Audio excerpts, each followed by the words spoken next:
Well, hello there, and welcome back to the channel. And on today's video, we're going to be going over how I made my formal robe l'anglais dress for a ball I attended a while back. And I have affectionately called this dress my strawberries and cream dress. Woo! Even though there's no strawberry motif at all, it's just purely named because of the color scheme and I wanted to sound. And much like the Caracal video, I'm going over and a very good question was brought up to me, which I think in the last time I used it, I said it was the robe l'anglais pattern, and she does not technically have a robe l'anglais pattern. It's actually called the cutaway dress. But in the instructions, it tells you how to use it as just a basic robe l'anglais style. It's a good purchase because you get two styles for the price of one. I went over a lot of basics in the instructions. Like, I think I went over pretty well the construction of the whole design in my Caracal video, which I will link somewhere up there. There's going to be a link to that video. So I didn't want to do that so much in this video. I do go over a few of the basics, but it's more to highlight how I did all the fancy trim on the dress, because with something like an evening gown, no matter what time period, I feel like it's the fancy trims and ways you go about making them that make the dress just that much more elevated. If you want to know more about the construction, like I said, I would definitely check out my Caracal video instead. Now, if you're here and you're wondering where is Padme part 2, I promise she is on her way. She is being made, and it should be the next video coming out. The dyeing process, to be 100% honest, is just taking ever so slightly longer than I feel like it should be. So yeah, but I didn't want to leave you guys hanging for however long it was going to take me to fix that. And I'm also working on another big project. This is sometimes my problem, is kind of doing too much all at once, which is a big problem. But I do promise there will be a Padme part 2, and I am going to finish that cosplay because it's going to be going with me to one of my autumn cons later on. Like, I am not going to dump this, I promise. I don't have a whole lot more to say. I just hope you enjoyed the video. As always, don't forget to click the notification bell and subscribe. Usually you're supposed to say that the other way. And let's just get started, I guess.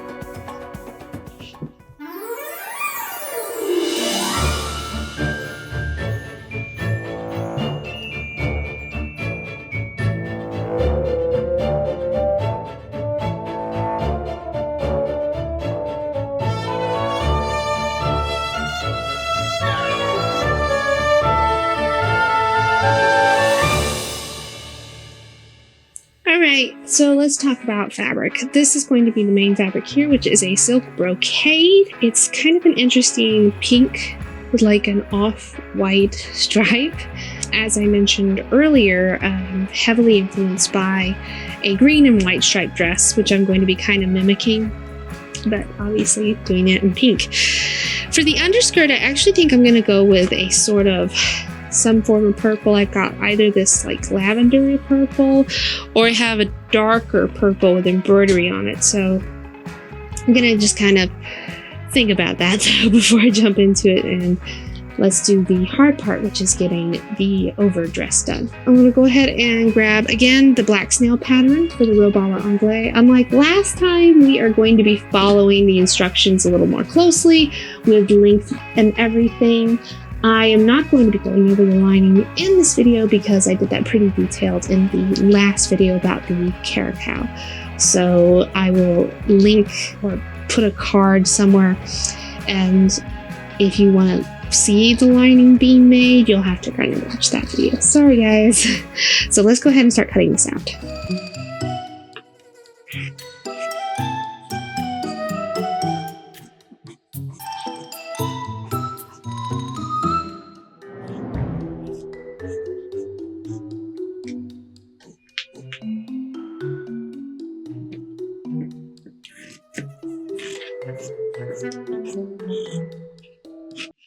Okay, so as you can see, I've gone ahead and hemmed. This is the side of the main skirt piece, well, the only skirt piece, and then this is our bottom down here.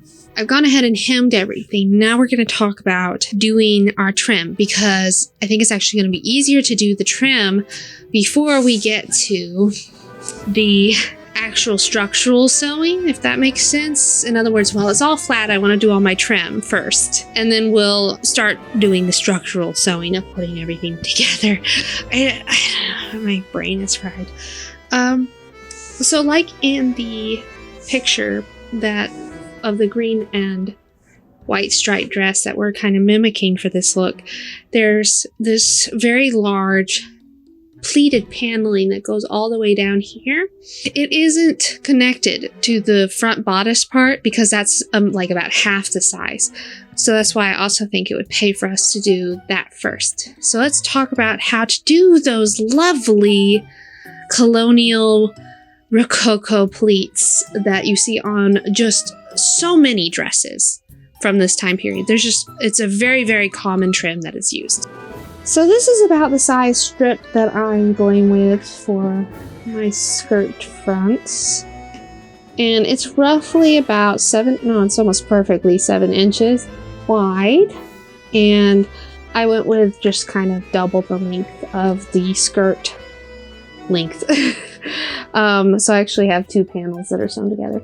And what I did is I did all the edges with my pinking shears, which is also very common for that time period. They would do a ton of pinking on their trim and dresses because it keeps everything from raveling. So this was just really very, very fashionable to have pinking done. So how the pleats are done is there's a gap, if that makes sense. Obviously I would start at the top, but I'm just going to show you a quick section. So basically you do a box pleat, however big or small you want. So yeah, I'm just going to do our box pleat. And this is where the way it differs is they leave gaps between their pleats. So for instance, I think it's about, like, this is a good fabric to kind of showcase how big of the gap it should be. I think it's about a ½ inch from what I can kind of tell. So just start the next box pleat, but you leave a gap. See how I have this gap here? And you just go all the way down, kind of doing that as such. And here's what you end up with. All these different alternating box pleats that give it a bit of a different look. I think the original piece in the museum, it's been a little wrinkled, but I think it would have more looked like this. But I think this is very interesting with the way they played with the stripes, even in the original piece. Stripes are a very harsh pattern, I guess is a good way of putting it. You know, they're very bold, harsh, bold pattern. I think it's very interesting looking at the way that they play with stripes in their designs, because you can't really match much with stripes. It's very hard to. Like, we can probably do an alternating petticoat in a complementary color, but you really do have to be very careful how you trim dresses that are striped. And you see this even in, of course, the Victorian dresses that I do and such. So I think it's very fascinating, and one of the big intrigues they do with their striped dresses, and you see this with a lot of examples that are still around, is by playing with the horizontal and vertical directions of the stripes on the dress to give it a complementary, yet I guess it's very complimenting. It's a very complimentary look, but it also makes the dress easier on the eyes because you're breaking up that stripe pattern. Let's go ahead and attach this piece that we have finished to our side edge.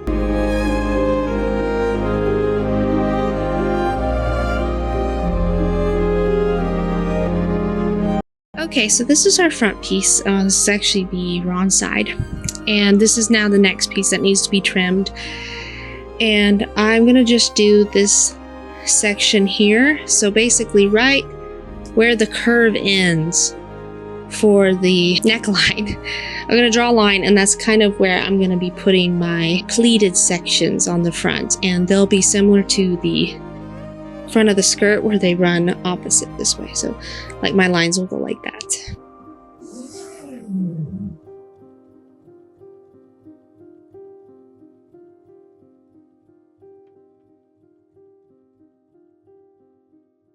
So I've done all I can with the trim for now, and we are ready to actually start doing the structural sewing. So the first step is to, of course, put these pleats in the back, and then we'll move on to attaching it to the lining.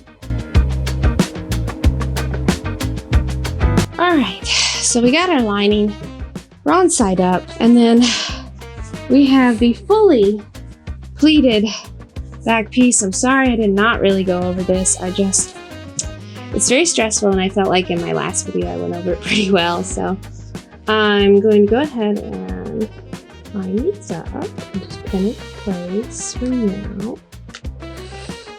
One thing I will say that was definitely different with this project was the last one I just went, I had to pleat the whole side skirt.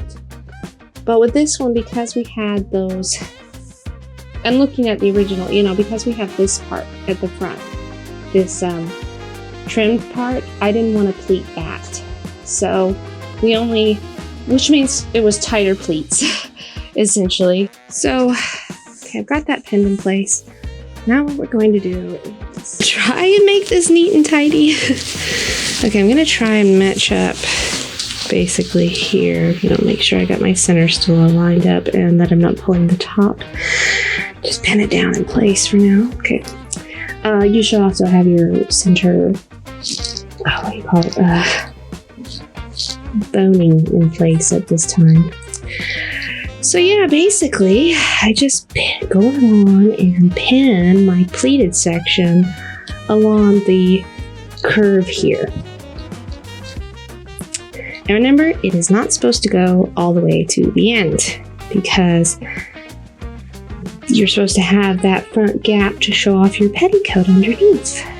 As I said, I think this one goes a little further along, just kind of, we're trying to do a recreation of a real dress.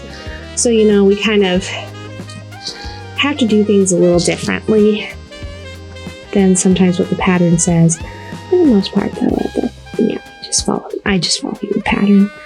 But I think I said this earlier, but keep in mind this video is more about the trim than the actual patterning itself. So yeah, that looks good. And what I'm gonna do, it looks like I've already forgotten, amazingly enough, is I think you just go ahead and we'll sew this just here. We're not touching the center back just yet. So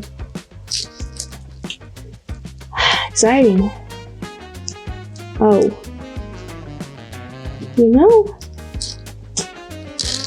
whoops. Oh yeah, no, that's right. No, that's wrong, because I have my raw edge wrong. Ah, darn it. Is my raw edge sticking out? Okay, I actually gotta go. Okay, so she did not say this in the... So I actually need to make sure that this is all folded up so that my raw edge won't be sticking out. So I actually gotta do that first. But you understood what I was doing. That's what I'm gonna do.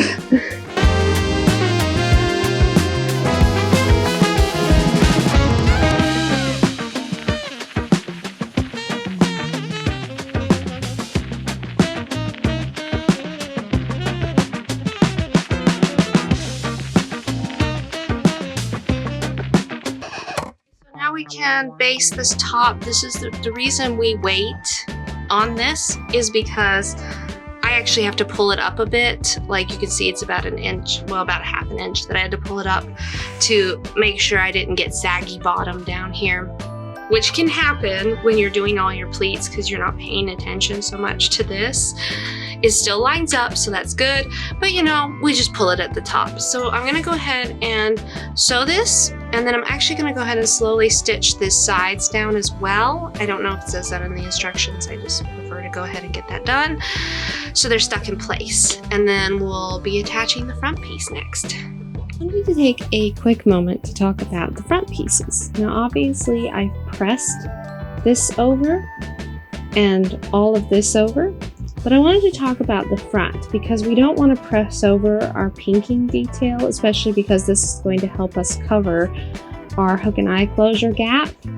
So what I did is, because I had about, you know, this much that was the regular fabric, is I just flipped it on this side and press that over, which was really easy to do because your stitching line is going to help you. This is, of course, is just totally up to you, but like I said, trying to keep that detail. And let's look at the other side that is already mostly sewn. So what I did is I just, sewed here and all the way along here. And now when I go to sew this side, I'll flip it so I can see and make sure I catch that part that I've, ironed under. This is also going to be the time that I'm going to just go ahead and sew in my hook and eye tape, mostly just to keep me from having like too many stitching lines here, because I've already got quite a few. I'll end up with like a bunch if I do this and then do that separately. So yes. The only thing I was going to say about hook and eye tape is obviously you want to line it up correctly, but I always recommend using your zipper foot because that will make life easier. Or you could just use regular hook and eyes instead of being lazy like me and using pre-made tape. But I'm lazy, so yeah.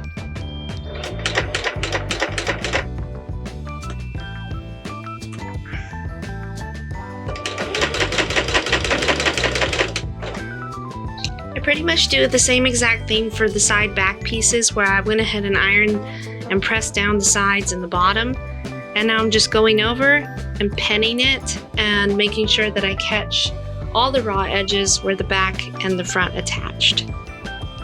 I'm also really pleased with myself how well the stripes are actually kind of lining up, which is really nice. It's always a bonus. So the dress is finally looking like a dress, but we need to discuss sleeves and what we're doing. I have this really pretty, embroidered, but it's not really lace, it's sort of a chiffon. But I think it'll go really nice and delicate on the sleeve end. And then we're gonna also be putting on this type of trim, which I'll show you guys how to make in a minute. I thought about doing the pleated trim again, but I thought it just looked a bit too harsh on the sleeves. So I'm gonna go ahead and attach this, and then I'll show you guys how to make this and attach that as well. I'm doing this before I attach the sleeves to the dress, so I don't have the whole weight of the dress fighting against me in the machine.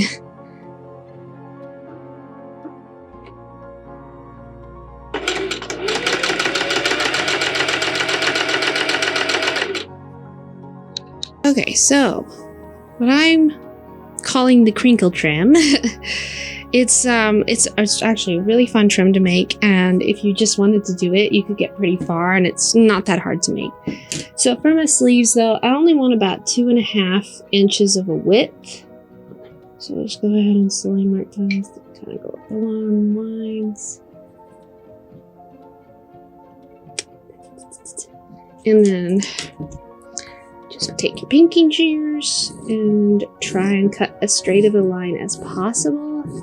Again, it's not too big of a deal if you can't cut a super straight line. And I'll show you why in a minute. Just you want to make sure every side is pinked. Especially, like I said, if you are using a silk. So I'm gonna press this, and we're gonna go over to I don't even need to press it. Let's just go over to the sewing machine. Set my tension and my length at maximum because we're basically gathering it. Just put it right in the center, so you go right down the middle.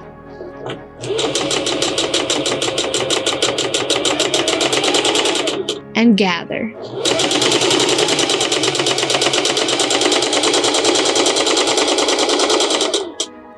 Now we're at the ironing board and the iron's all heated up. Oops, wait. So put your new gathered piece just down and just take your iron and very carefully crunch it. Just let the iron do whatever it wants.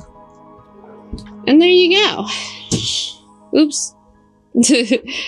Once the camera unsteams. And there you go. You got your little crunchy trim. And, you know, you can stack them. And it's really cute. I think it's probably the most simplistic Rococo trim to do. So yeah. And how could we not look at this cute little baby? For some reason got all spooked.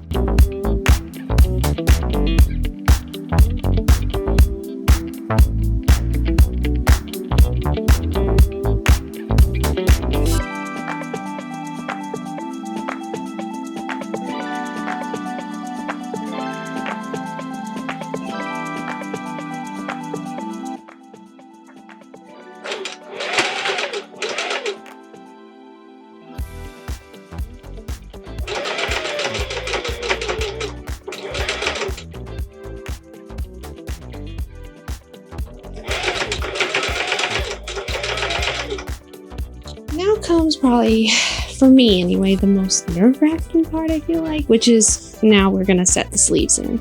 So I've gone ahead and marked the J spot on the pattern, which one is very easy. It's where that piece is. And yeah, you get it. This is, I'm making sure, of course, this is my left sleeve going into the left hole. And we're just going to do the underarm. Basically, that's the way to think about it. The underarm part. So we'll attach that first. And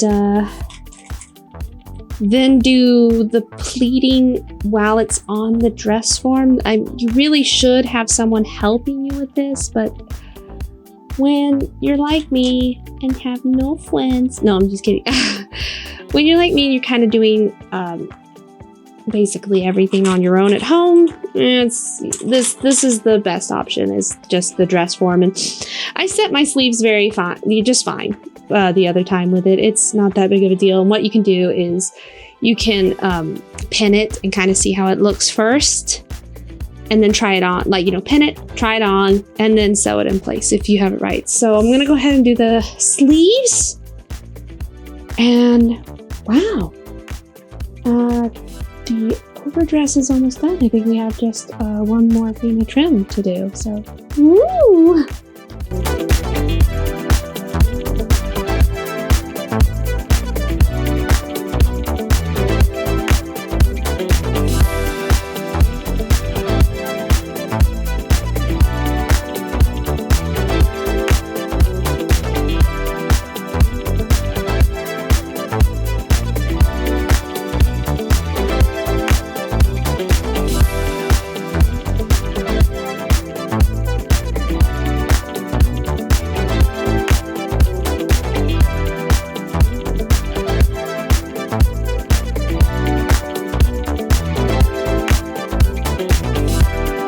I've made two more really long strips of the crunchy gathered trim.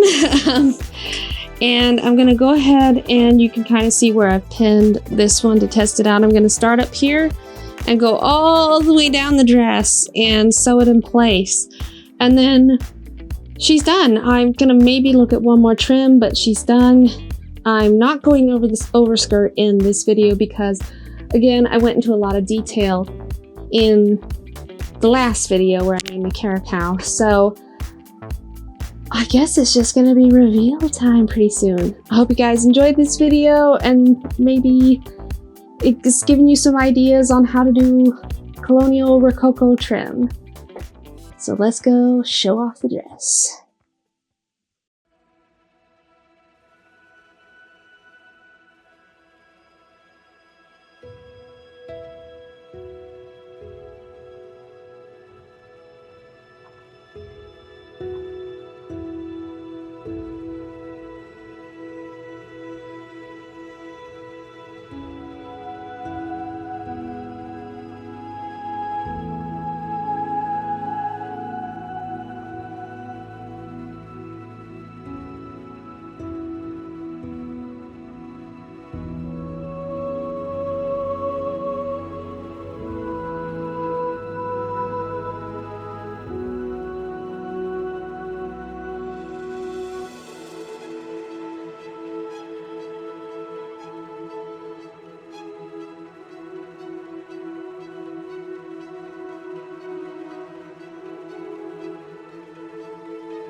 It is hot.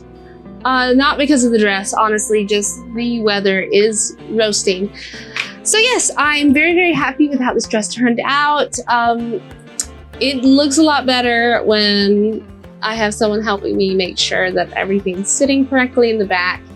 So also, I didn't realize, like, this dress has already been to a ball and has been packed up. Like, I had it in a dress bag, but you guys may notice my underskirt is slightly wrinkled in the wrong way, so the pleats weren't sitting right. But I am hot, I'm sweating, I'm tired.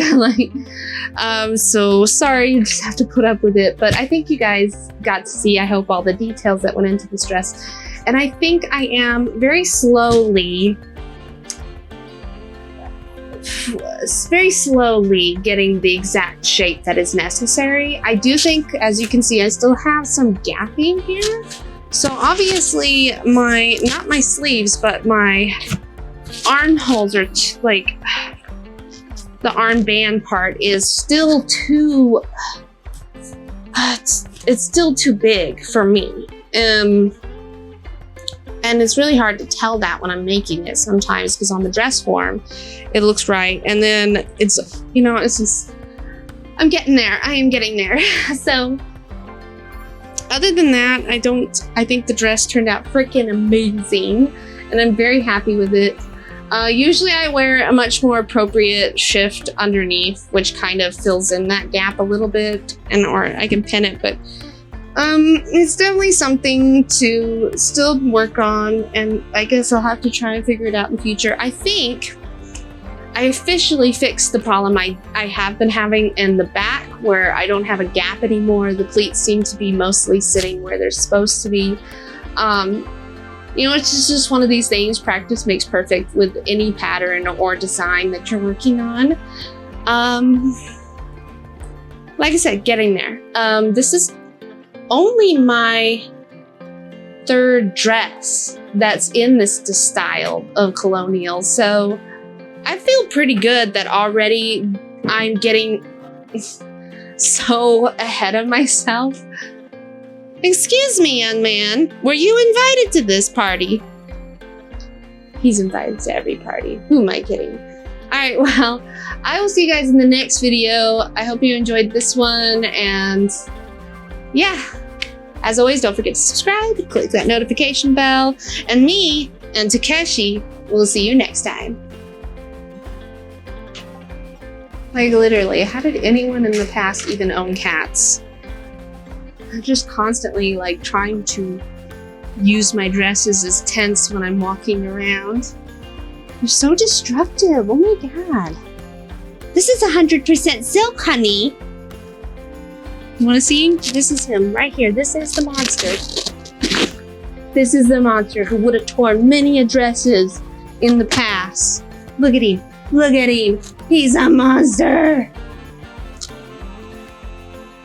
Say goodbye. It's also a little fart ball.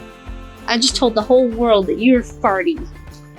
Yeah, he's not that bad, but he can fart on demand when he gets mad, so he may fart in the near future. We don't know. Mwah. If you're wondering, he was named Takeshi after Takeshi's castle. Alright, see you next time. Get out of here, you monster pants.